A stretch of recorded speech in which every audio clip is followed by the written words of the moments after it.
La bona lletra, amb Vicent Ussó. Hola, Vicent, benvingut. Hola, gràcies. Anem a prendre nota de les tècniques d'escriptura, les curiositats, la música, avui no, el ritme. Música no, però ritme sí. Avui parlarem del ritme del relat i la relació que té amb una de les ferramentes fonamentals de qualsevol narració, que són les escenes. Contra el que sembla a primera vista, el ritme no té a veure amb la velocitat amb la que corre la història que expliquem, sinó la quantitat de fets importants, de fets rellevants que anem fent succeir-se al llarg de la narració. I l'escena sol aportar més ritme que el resum, per exemple, que seria una de les peces claus, juntament a la descripció, en contra del que podria semblar a primera vista, perquè en el resum el temps corre molt de pressa, però en canvi expliquem poques coses importants, per això les condensem. I a la descripció és evident que el temps no corre, perquè és un moment normalment estàtic, encara que poden haver descripcions dinàmiques, però això ja ho parlarem un altre dia. I què és una escena dins d'una novel·la? Sembla el que és en el cine o...? I en una novel·la també, en totes les novel·les pràcticament. Què seria una escena? Podríem dir que és una recreació feta amb detall d'un fragment, d'un tram de la història. En aquest moment els personatges es manifesten de manera directa. Això vol dir que es mouen davant del lector, que pensen, que parlen, que es barallen, el que siga, sempre davant del lector, de manera que el lector té la sensació que estan actuant davant d'ell, no? Que està contemplant-los com si, diguérem, estiguera en un teatre, no? La virtut principal de l'escena és que té una gran capacitat d'impressionar el lector i, per tant, el que farem és utilitzar-la per a descriure's, per a escenificar, per a posar de manifest els moments més importants d'una narració, els moments climàtics. I, per contra, el que no podem fer és utilitzar l'escena per a explicar qüestions banals, perquè aleshores el que provocarem serà l'avorriment del lector. Però i per què dius que el lector tendeix o s'imagina una escena com si els personatges estigueren actuant davant d'ell? Per les pròpies característiques de l'escena. L'escena té que comptar amb una unitat de temps, una unitat d'acció i una unitat de lloc. Ho explique. La unitat de temps, comencem si vols per la unitat de lloc, passa sempre en un mateix espai, sí. Per tant, l'espai pot ser dinàmic, pot ser també una carretera en un cotxe que avança, però sempre és un espai molt concret. La unitat d'acció té que veure amb el fet que expliquem una microhistòria que normalment girarà al voltant d'una sola qüestió, per exemple una baralla entre dos amants que han descobert que són infidels, per exemple, doncs sí. Serà dins d'una història més llarga, explicarem un momentet puntual, no? Una microhistòria. I el temps, la unitat del temps és la més interessant de totes i és la que provoca aquesta sensació. Per què? Perquè en una escena ben escrita, el temps que costa de narrar o el temps que costa de llegir, que vindria a ser el mateix, ha de ser més o menys equivalent al temps que costaria que passaren en la realitat els fets que expliquem. De manera que diguem que els personatges es mouen a un ritme que seria l'equivalent al real i, per tant, el lector té la sensació de que es mouen davant d'ell. Crec que ho he entès. Les escenes han d'estar repartides estratègicament al llarg de la narració? Les escenes importants sí. D'escenes n'hi hauria moltes i, per tant, diguem que no caldria una estratègia massa elaborada per a repartir-les perquè ens en faran falta moltes. Però sí que haurem d'aplicar l'estratègia per a escollir aquelles més importants. Per què? Perquè si condensem els moments, les escenes més on passen els fets més importants, les concentrem totes en un tram de la història, tindrem una intensitat brutal durant unes pàgines, però després la intensitat caurà. Per tant, sí que les hem d'organitzar. I hem de tindre present que no totes les escenes alimenten d'igual manera el ritme del relat, perquè tenim escenes dinàmiques, que són les que més o menys hem estat parlant, aquelles que incorporen accions que promouen canvis en la història, és a dir, que quan comencem l'escena tenim una percepció i quan l'acabem, aquesta percepció poc o molt haurà d'haver variat. Són les escenes dinàmiques. Però també podem tindre escenes estàtiques. Són aquelles en les que, dit planament, no passa res. Per exemple, es troben dos personatges en una cafeteria i parlen al voltant de la concepció filosòfica del món dels dos. No? Aleshores, coneixerem millor la manera de ser els personatges, però la trama probablement avançarà poc. Clar, La muntanya màgica, per exemple, de Thomas Mann, és una novel·la on trobarem moltes escenes de caràcter estàtic. Per tant, la conclusió que podríem treure és que el ritme narratiu, un ritme narratiu elevat, depèn no tant de l'abundància d'escenes com de la quantitat d'accions importants que transcorreguen en aquestes escenes, de la quantitat, en tot cas, d'escenes dinàmiques que anem acumulant.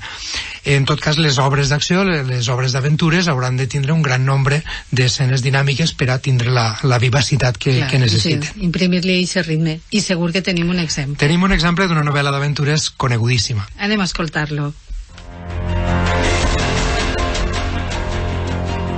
Es va escoltar un toc de tabal i el grup enemic va avançar a pas de càrrega. Des d'aquell moment, els trets es van succeir sense regularitat, però sempre amb precisió.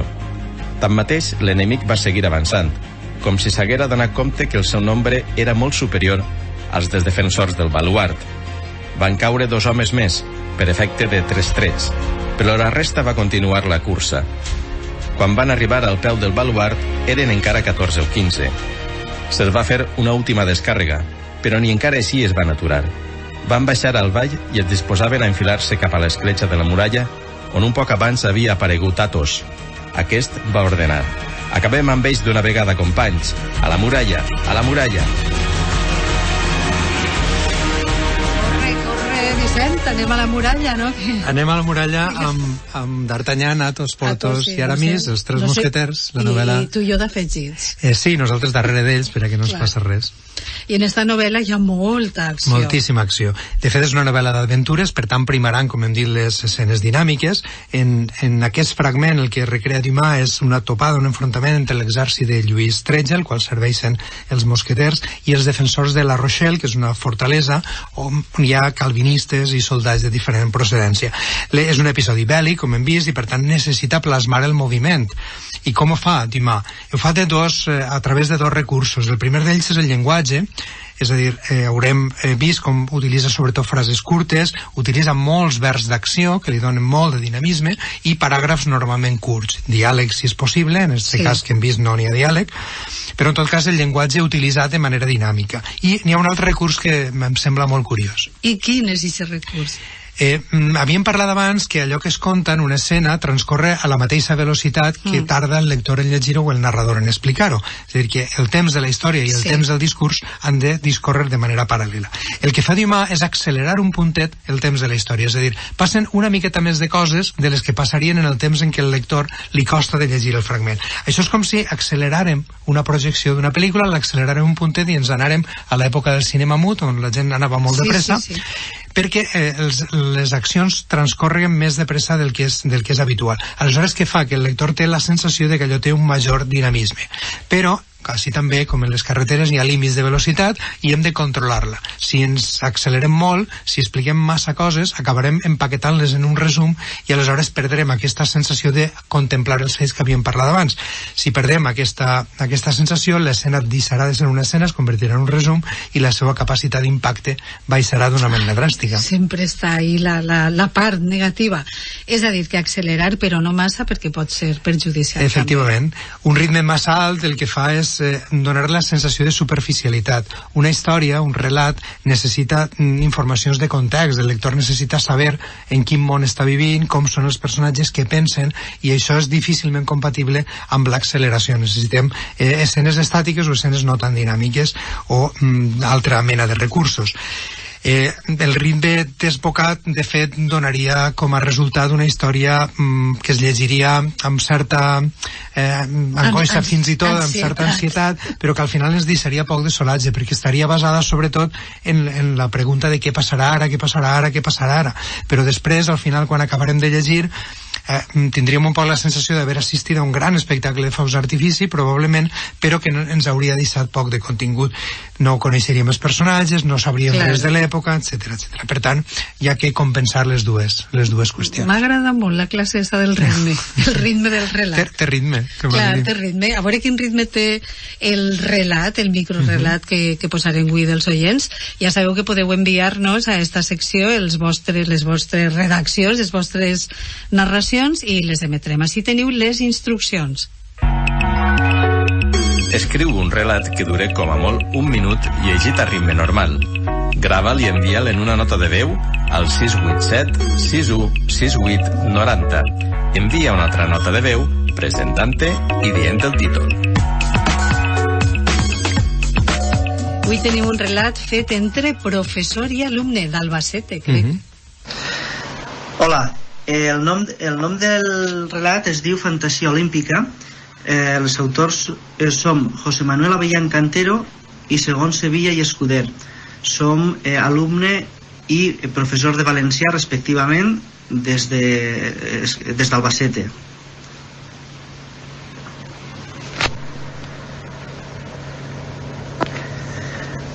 No sé ben bé què faig així.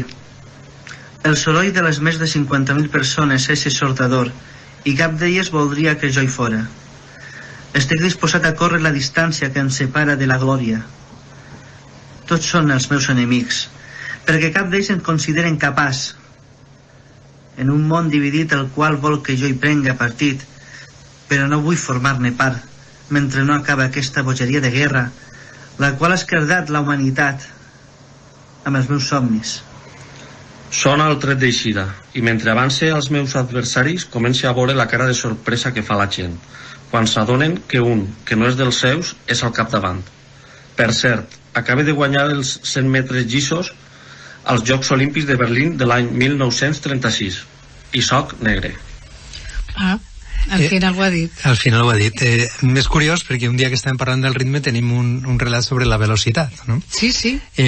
Parla, com sabem, de Jesse Owens, l'atleta nord-americà que va guanyar 4 medalles d'or en els Jocs Olímpics de Berlín de l'any 36, els 100 metres llisos, que és del que s'ocupa el relat, però també els 200, els salts de llargada i els relleus 4%, i tot això de Van Hitler desmuntant d'una manera plàstica, d'una manera visual, la teoria del supremacisme de la raça ària.